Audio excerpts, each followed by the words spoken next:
ঘরের মধ্যে অন্ধকার করে শুয়ে থাকে না, জানলা দরজা খুলবে না কিছু, এর মধ্যে ঘরের মধ্যে এরকম করে অসুবিধা হয় না বলো তো তোমরা? আর এই যে এই মনে হয় ঠান্ডা লাগে, এর জন্য কম্বল গায়ে দিই। আমি মাত্র ফ্যান চালু করলাম, এই মাত্র আসলাম মানে কাজের থেকে। আমিও সেরকম বাড়িতে থাকতে পারি না, কাজ করতে হয়। ফ্যান না চালায় এই যে কার্টুনটা আছে ছোট, এটা দিয়ে হাওয়া করতে থাকে। আলাপ খান নাই খাইম, আমাকে জিজ্ঞেস করতেছে আমি কি খাইলাম। এই জাস্ট কাজের থেকে আসলাম, তো এখন রান্না করব, তারপর খাবো। আর ঠাকুমা খাওয়া দাওয়া করছে।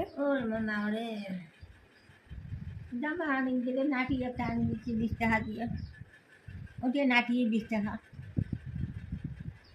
ও ঠাম্মাকে আমি লাঠি নিয়ে আসা দিয়েছিলাম, তো মানে ঠাম্মা যখন হাঁটতে পারে নাই মানে পড়ে গেছিলো, তো তখন আমি ঠাম্মার জন্য একটা লাঠি নিয়ে আসছি, কিন্তু ঠাম্মা ওই লাঠিটা দিয়েও হাঁটতে পারে না। ওই যে ওখানে ফেলায় রাখছে, এই সাইকেলটার ওখানে দেখা যাইতেছে কি না, এই যে দেখো ঠাম্মা হাঁটতে পারে না, ওই লাঠিটা দিয়ে সুবিধা হয় না, এর জন্য ঠাম্মা ওটা দিয়ে হাঁটতে পারে না, তাই ওখানে ফেলায় রাখছে।